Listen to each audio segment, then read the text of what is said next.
ہیں ابھی ان کی پیٹھ برابر سیدھی نہیں ہوتی ہے کہ فوراً سجدے میں چلے جاتے ہیں۔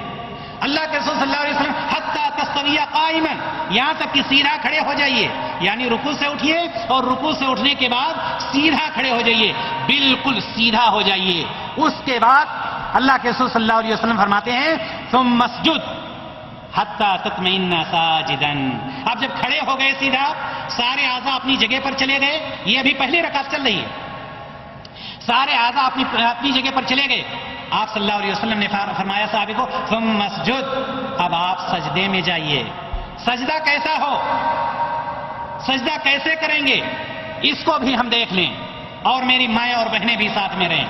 سجدہ میں بہت تفریق کی جاتی ہے کہ عورتوں کا سجدہ ایسا ہوگا، مردوں کا سجدہ ایسا ہوگا۔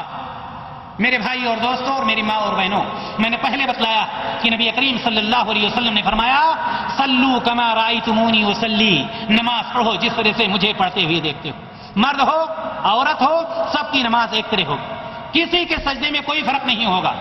سجدہ سب سے پہلی بات آپ یہ سمجھ لیں، اللہ کے رسول صلی اللہ علیہ وسلم ارشاد فرماتے ہیں امرت ان اسجد علی 7 اعظم علی الجبہہ والیدین والرکبتین واطراف القدمین، متفق علیہ۔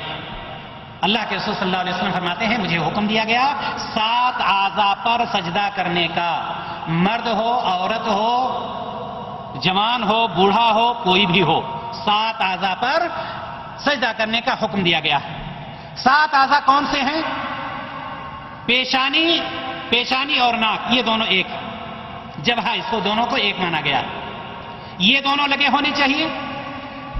والیدین دونوں پنجے، والرکبتین دونوں گھٹنے، واطراف القدمین اور پیر کی انگلیاں زمین پر لگی ہوئی ہوں گی۔ یہ 7 اعضاء ہیں جس پر سجدہ کرنے کا حکم دیا گیا۔ اب سجدہ کیسے ہوگا؟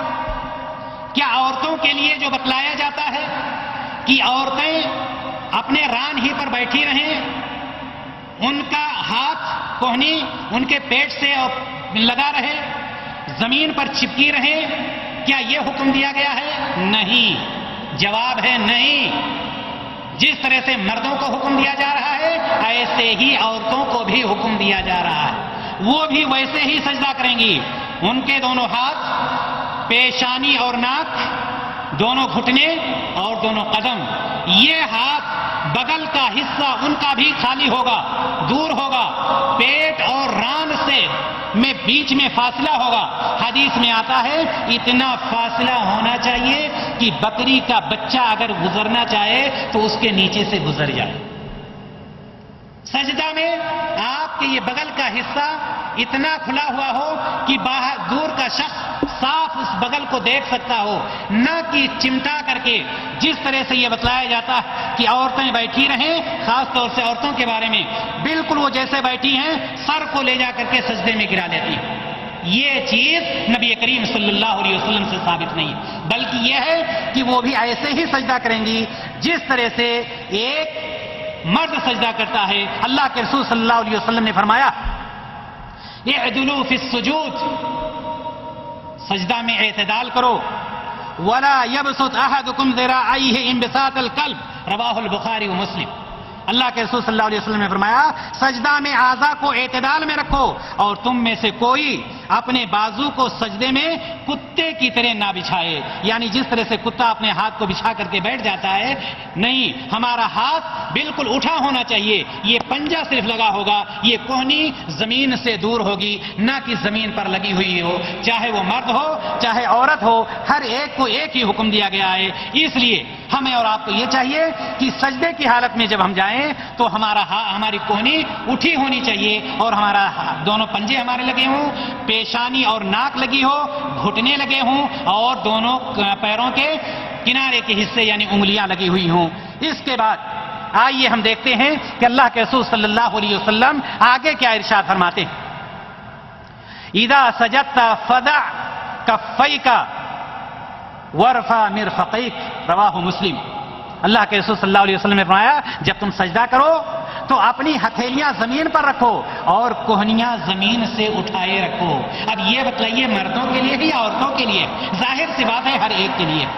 زمین سے اٹھائے رکھنے کے لیے اللہ تبارک و تعالی اللہ کے رسول صلی اللہ علیہ وسلم نے حکم دیا. اللہ کے رسول صلی اللہ علیہ وسلم آگے کیا فرماتے ہیں؟ ایک شخص سجدے میں ہے، ابھی سجدے میں ہے، 7 اعضاء پر وہ سجدہ کر رہا ہے. اب اس کے بعد کیا حکم دے رہے ہیں نبی کریم صلی اللہ علیہ وسلم؟ ثم ارفع، اس کے بعد اٹھیے. پہلے سجدے میں ہے بھی شخص، پہلے سجدے سے اٹھیے. حتی تطمئن جالسا، یہاں تک کہ سیدھے بیٹھ جائیے. پہلے سجدہ سے اٹھنا ہے اور بیٹھنا ہے.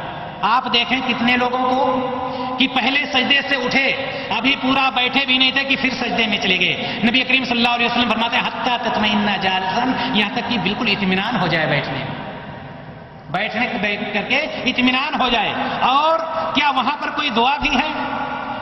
وہ لوگ جو فوراً سجدے میں جاتے ہیں، ظاہر سی بات ہے دعا کا کوئی موقع ہی نہیں ملتا ان کو. لیکن نبی کریم صلی اللہ علیہ وسلم نے ان دونوں سجدوں کے بیچ میں بھی دعا فرمایا ہے، اللہم اغفر لی وارحمنی واجبرنی وارفعنی واہدنی وعافنی وارزقنی. یہ دعا ایک سجدہ کر کے جب انسان بیٹھے، جب اتنی دعا پڑھے گا تو یقیناً وہ اطمینان سے بیٹھ چکا ہوگا. لیکن اگر دعا ہی نہ پڑھنا ہو تو ظاہر سی بات ہے ریڈی میڈ اس کا دوسرا سجدہ تیار ہو جائے گا. تو معلوم یہ ہوا کہ پہلے سجدے سے اٹھ کر کے اطمینان سے بیٹھ جائیے، اور اطمینان سے بیٹھنے کے بعد یہ دعا پڑھیے. اللہ کے رسول صلی اللہ علیہ وسلم فرماتے ہیں ثم اسجد حتی تطمئن ساجدا، پھر دوسرا سجدہ کیجیے. یہ دوسرا سجدہ کرنے کا حکم ہو رہا ہے. دوسرا سجدہ آپ کیسے کریں گے؟ ویسے ہی جیسے آپ نے پہلا سجدہ 7 اعضاء پر کیا ہے، کوہنی کو اٹھائے رکھا ہے، پیٹ کو دور رکھا ہے، ران کو دور رکھا ہے، جو طریقہ بتلایا اسی طرح سے آپ دوسرا سجدہ بھی کریں. دوسرا سجدہ کر لیے. ثم ارفع حتی تطمئن جالسا، دوسرا سجدہ ہو گیا. اب دوسرے سجدے سے اٹھ کرنے کے بعد کیا فوراً کھڑے ہو جائیں گے یا بیٹھ کر کے تب کھڑے ہوں گے؟ حدیث جو بتلا رہی ہے حتی تطمئن جالسا، دوسرے سجدے سے اٹھو اور بیٹھ جاؤ یہاں تک کہ اطمینان حاصل ہو جائے. اور اطمینان کے بعد پھر اللہ کے رسول صلی اللہ علیہ وسلم فرماتے ہیں ثم ارفع حتی تستوی قائما، یعنی دوسرے سجدے سے اٹھیے، بیٹھ جائیے، اعضاء اپنی جگہ پر چلے جائیں، اس کے بعد آپ اٹھیے حتی تستوی قائما، یہاں تک کہ سیدھے آپ کھڑے ہو جائیے. اللہ کے رسول صلی اللہ علیہ وسلم نے فرمایا ثم افعل ذلك فی صلاتک کلھا، ایک رکعت کا پورا طریقہ بتلایا ایک ایک چیز کر کے. اور اس کے بعد نبی کریم صلی اللہ علیہ وسلم نے فرمایا کہ اسی طرح اپنی پوری نمازوں میں کرتے رہو. یہاں پر ایک بات اور یاد رکھیں گے کہ جو شخص 4 رکعت کی نماز پڑھ رہا ہے یا 3 رکعت کی نماز پڑھ رہا ہے، جہاں تک رفع الیدین کی بات، تو جس طرح سے تکبیر تحریمہ کے وقت رفع الیدین کرے گا، رکوع میں جاتے وقت رفع الیدین کرے گا، رکوع سے اٹھتے وقت رفع الیدین کرے گا، لیکن پھر سجدے میں جاتے ہوئے رفع الیدین نہیں کرے گا. نہ دونوں سجدوں کے بیچ میں رفع الیدین کرے گا. کہاں وہ کرے گا؟ جب دوسری رکعت پڑھ چکا ہوگا اور تیسری رکعت کے لیے کھڑا ہو رہا ہوگا، تب بھی وہ رفع الیدین ہی کر کے نیت باندھے. میرے بھائیو اور دوست، یہ نبی کریم صلی اللہ علیہ وسلم نے ان صحابی نبی کریم صلی اللہ علیہ وسلم کے پاس پہنچے اور جن کی نماز میں خلل دیکھا، آپ صلی اللہ علیہ وسلم نے پورا طریقہ صلی اللہ علیہ وسلم نے یہ فرمایا کہ اس طرح سے نماز پڑھتے رہو. معلوم یہ ہوا کہ نبی کریم صلی اللہ علیہ وسلم نے ہمیں اور آپ کو یہ نماز پڑھنے کا طریقہ بتلایا. لیکن جو شخص یہ طریقہ جانتا ہے اس کے باوجود نماز نہیں پڑھتا ہے، آئیے ہم اور آپ دیکھیں کہ اس کے لیے اللہ کے رسول صلی اللہ علیہ وسلم نے کیا ارشاد فرمایا.